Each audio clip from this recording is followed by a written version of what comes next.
So, ayan, magandang gabi sa lahat. Ayan,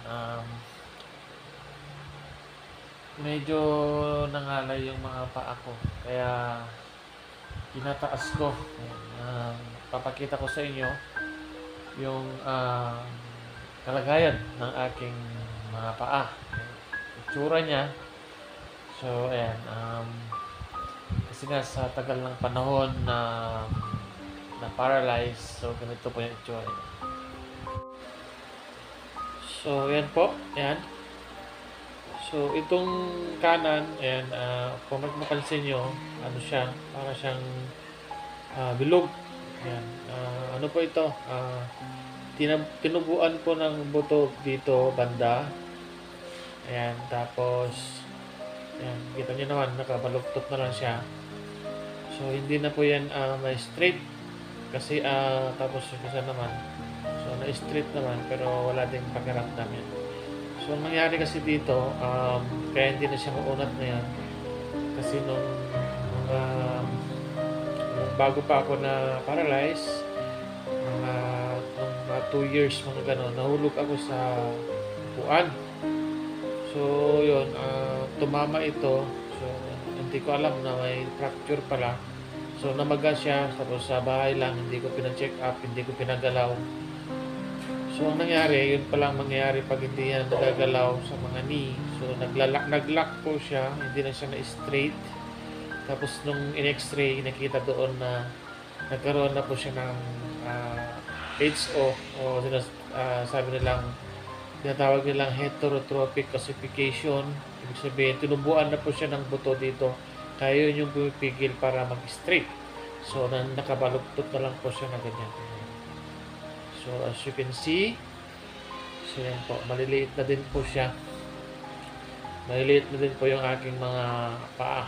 So, yan po.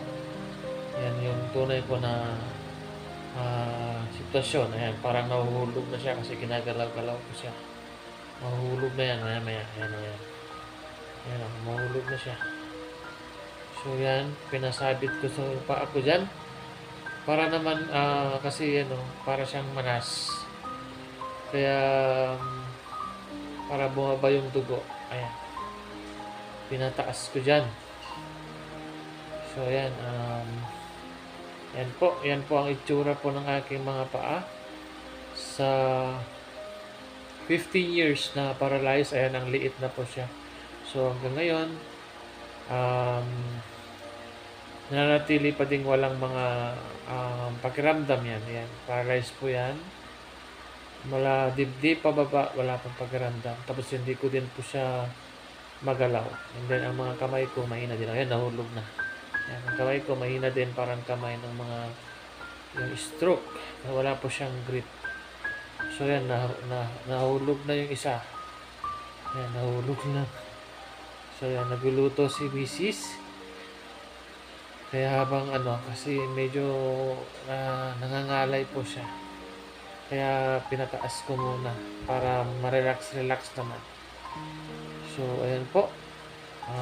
Hanggang dito muna yung ating video. Sana po ma-share po ninyo ang aking short video. Ayan, maraming salamat po sa lahat ng ating mga subscribers, ng ating mga followers, and din sa mga nagko-support po sa aking channel.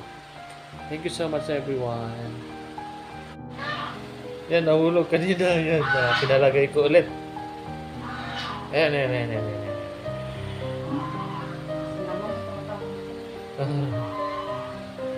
Ayan. So, yan, nahulog kasi kanina kaya pinaayos ko na naman ulit. Ayan po. Thank you so much, everyone. Ayan, para ma-relax naman siya. Yan nakabalugtot na lang po yan. Hindi na po yan ma-straight, ganyan na po yan. Sabi pala ng doktor noon, operahan sana yan, lalagariin daw yung buto, pero hindi ko na po pinopera kasi malaki pa yung sugat ko na bed sores, baka kasi magkomplikasyon. So, yan, ganyan na lang.